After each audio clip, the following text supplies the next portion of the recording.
Well, hey there guys, and welcome back. On this week's show, we're talking about off-road driving.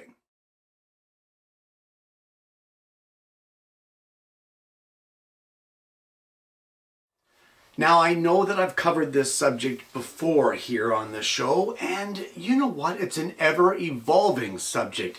Some of you already know that one of my hobbies is taking my Jeep into the bush and seeing how stuck I can get it, and some of you don't. So I thought with so many new subscribers, I would revisit the subject and show some highlights of our last off-road trip that we did a couple months ago. So without further ado, let's get into it. Now, I have been taking my Jeep into the bush for quite a number of years, and it never seems to get old. There's always something new. There's always some new obstacle. You never really know what you're going to find in there. Sometimes it's a downed tree. Sometimes it's a downed animal, as we've seen on certain trails. But it's always a good time. Now, rule number one when it comes to off-road driving, guys, is you don't go alone. The Jeep community and the off-road community is a very tight-knit group of people who will go out of their way to help anyone that gets stuck. And there are online forums where people post, hey, I need help to recover a vehicle, etc., etc. But in a lot of cases, it's usually some newcomer to the sport that thought he would go out on his own and give the trail a try. It's no big deal. I've got a winch. It doesn't work that way. Sometimes it takes more than one vehicle and more than one person to recover a vehicle that is seriously stuck. And no matter how strong your winch is, even if you're using snatch blocks and all the proper equipment, it's just not possible to recover a vehicle on your own sometimes. You truly need to be with somebody else. So the buddy system is always a good thing. Now, when it comes to off-road driving, I get this so much where people say, you have chronic back pain, you have back issues, how can you off-road drive like that? It's so rough, it's so crazy.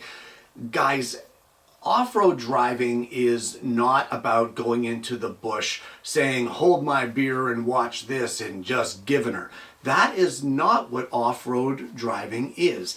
And while it can be extreme and while it can be dangerous, it's not about tearing up the land. And in fact, it's more about preserving the land. You don't want to go in and tear things up. You want to go in, have a good time, but try to leave it as good as, or even better than, what you found it. There is a motto in the off-road community called tread lightly. And what that means, it doesn't mean you're not going to spin your tires, because sometimes you have to spin your tires. It doesn't mean you're not going to rut the trail. Sometimes that happens. It's unavoidable. What it means is that you stick to the trail. You don't purposely go in and try to rooster tail your back end to flick as much mud as you can. You don't veer from the trail to make your own side trails and destroy natural vegetation just for the sake of going in through an uncharted territory. That is not what it's about.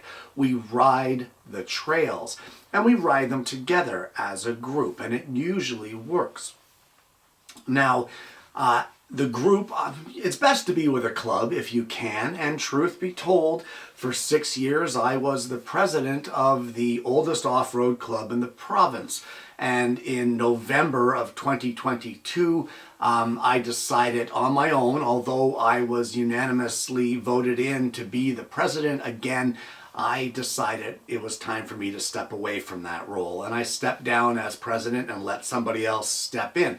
And they've been doing a great job with organizing events and organizing things for the club. But for the 6 years that I was there, I had a great time, and you grow and you form a really strong bond with all of these people. And you need that bond when you're on the trail. The reason you need that bond is because when things go to crap, You have to have people that you can rely on. You need a team with you that you can trust. You need a knowledgeable team with you that while you're stuck in your vehicle because of this, that, or the other thing, you need people that you can trust to hook up the right equipment to the right parts on your vehicle so that you're not tearing things up even more. A mechanical knowledge is helpful. I would have to say that when it comes to vehicles, I am not a mechanic, I am an electrician. But I can get by on minor things. I can get by on minor fixes. I am very mechanically inclined, and I'm not afraid to get in there and mess it up and work with it and try to get things fixed. But it's nice to have people on the trail who do have vehicular mechanical knowledge, and we have several of those in the club, and they're always ready and willing to jump in there and help. We do have breakdowns, we do have things that happen, we do have accidents, we have people that bump into each other from time to time, and that's why there's rules on the trail. Number one, you don't climb up to an obstacle until the other person has cleared that obstacle. Number two, if you are looking in your rear view mirror and you cannot see the person behind you, that's when you stop. And as long as everybody in the train of usually about 10 vehicles follows that rule, then everything stops accordingly and everything is cool. Nobody gets left behind that way. You don't have to backtrack to go find somebody. Another thing is communication. We all use CB radios, and those CB radios have a very limited range. So you don't want to get too far away from each other. Not to mention as well that you are in deep, dense brush in some cases, and those signals don't like to travel around corners through trees and bushes. So you want to be sure that you have a good working CB and that you're all on the right channel. If you're not on the same channel, it's pretty hard to communicate with each other. Now, the trail that you've been seeing us run here is actually in Northern Ontario, in Canada, and we were running this trail for the day. It is a fairly light trail. It is not too extreme. There are some areas that can be a little extreme of this trail, but for the most part, it's a nice, solid surface with very little mud. It has been overgrown quite a bit since the last time we were there, but it is a fun trail. It's got its challenges of rock climbs, deep water crossings, deep mud crossings. It does have its challenges, but I didn't want to go too extreme on this run. I just had some new components put in my front end. I just had a new front end 2.5-ton steering kit installed, and I just wanted to test it to see how it worked and how it functioned on the trails.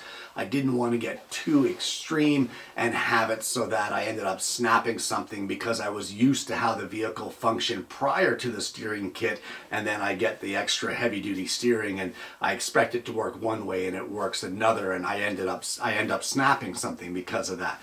So I wanted a lighter trail. Now, truth be told, this is actually the first trail that we've run since COVID hit. It has been almost 3 years since I have had the rig on a trail ride, and it was nice to get out there in the bush again and have some fun with my friends and see what we could do and what we could play with. It's kind of hard to get video footage when I'm running the trail because while I do run a GoPro, of course, the only thing I get is the vehicle in front of me. I don't get the guys behind me, and I don't get anything really of myself going through the trails, which can be a little disappointing. But either way, the video here will show you kind of the thing that we do. There is nothing extreme here about this. It can be rough, it can be treacherous, but we have spotters. We have guys that guide us through on the trickier obstacles. We have people that will guide your pathway. They will guide your line as far as how far you need to go left or right. Drivers, passengers, they will guide you to get you through the obstacles and hopefully get you through as safely as possible so that there's no damage either to yourself or your vehicle.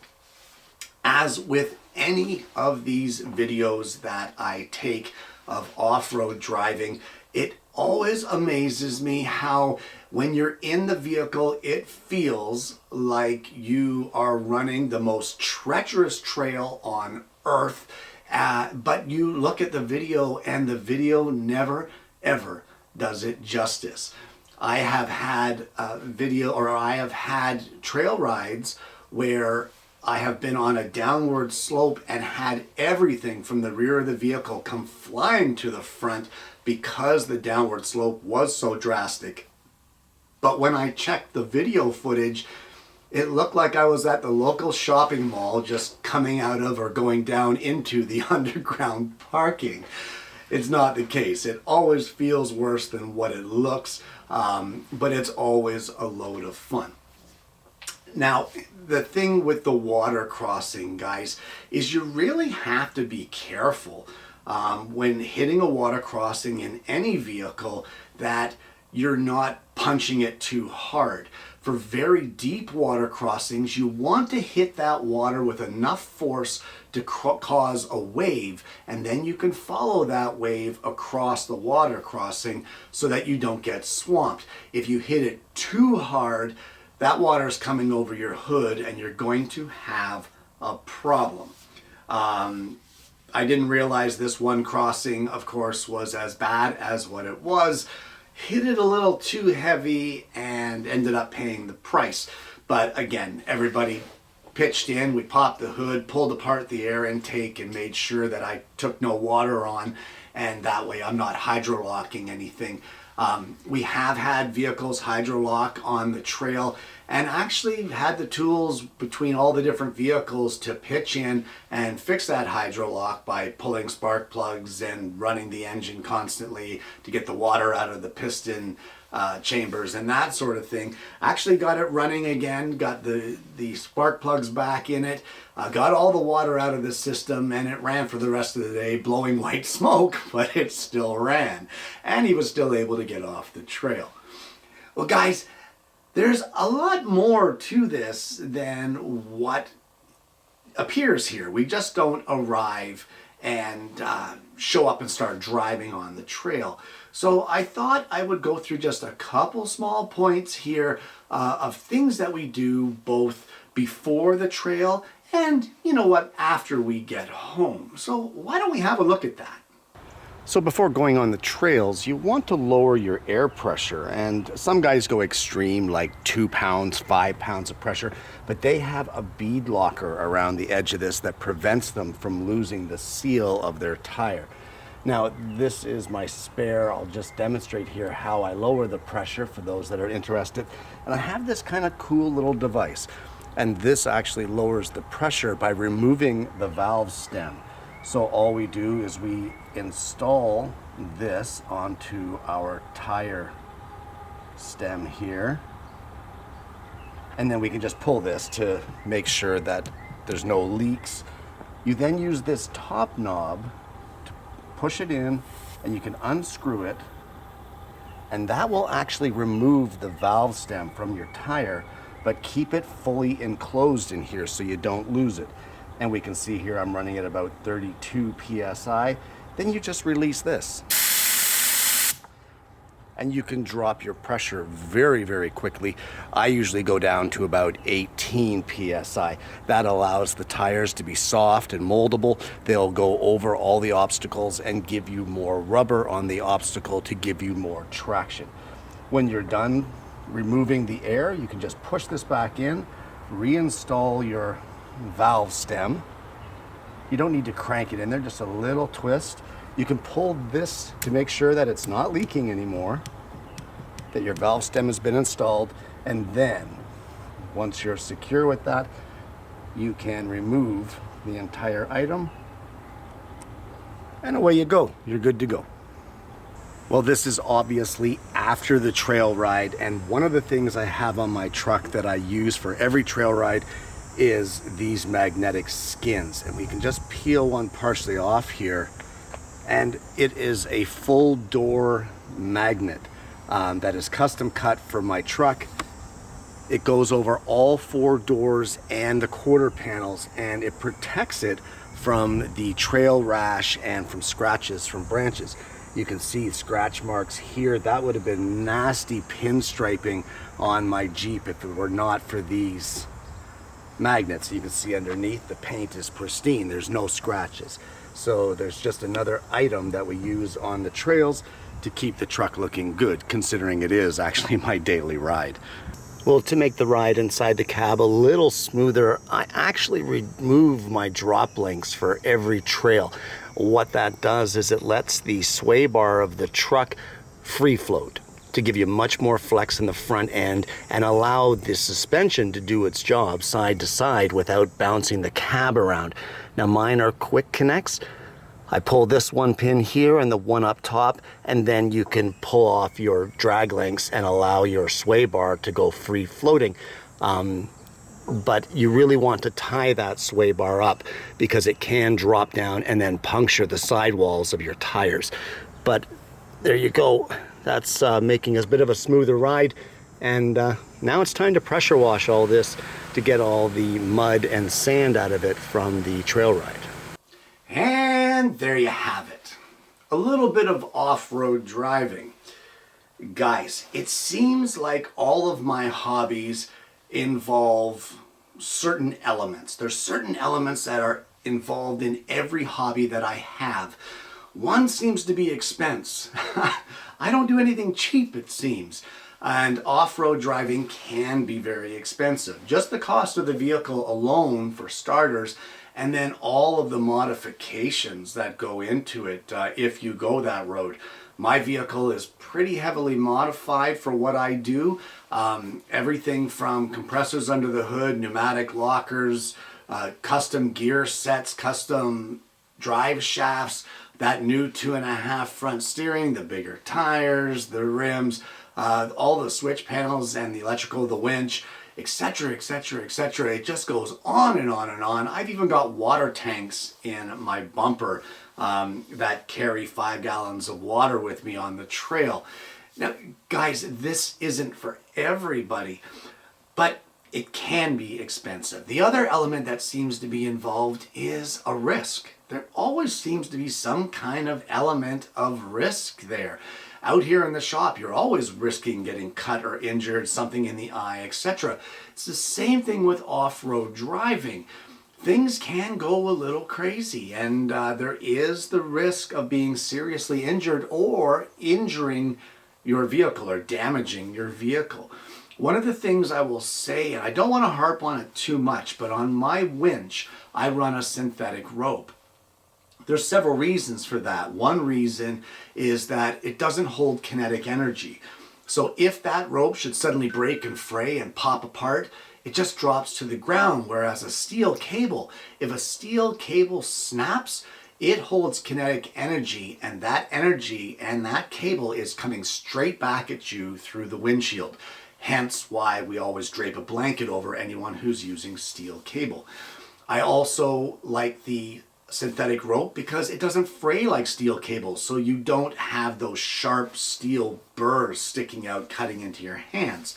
You should be wearing gloves anyway, but it can still happen. Guys, people who use chains are crazy. If you don't believe me, go on the internet and just Google off-road accident with chains, and it's horrific. It is horrific. Why people would ever use a chain to try to recover a vehicle in the bush is beyond me. Steel cable winches or synthetic rope winches is the way to go. Nothing like a chain. It's a projectile that is instant death when it comes back at you. But either way, there's still that element of danger to some things that I do, or risk, I should say. I don't want to make it sound like I'm some kind of, danger junkie. That's not the way I am. The other thing that it seems to involve is just the challenge. There has to be a challenge to what I do or I get bored. So off-road driving is a challenge, whether you think it or not. Whether the video showed it or not, it is a challenge. It's being able to take your vehicle and operate it. Mine's a standard 6-speed. Being able to operate that and feather the clutch and feather the gas and get it up over the obstacle, learning when to use four-wheel drive, when not to, when to engage your lockers, when not to, when to gun the engine and when not to. It is a whole, almost a science, and it's a challenge, and every obstacle is different. And even if you conquer that obstacle this year, when you go back next year, things could have changed, and now it's all anew and you have to rethink your whole process. Either way, guys, off-road driving is more than just getting into the bush and hammering on the fuel. It's about enjoyment with your friends. It's about getting together and enjoying the outdoors. It's about challenging yourself and your vehicle to overcome the obstacles, but it's also about preserving that environment in there and not just going in and tearing up the bush. If you haven't already, please consider liking and subscribing to the channel. You click the bell and then you're not going to miss the notifications of future episodes of the program. Guys, I hope you've enjoyed today's episode. I know it's kind of a rerun of what I've done before, but I hope you've enjoyed what you've seen. I hope maybe you've learned a few things and maybe been able to wipe away some of those stereotypes of off-road drivers. And more importantly, I hope you're going to join me again next week when I bring you yet another Alternative Tuesdays.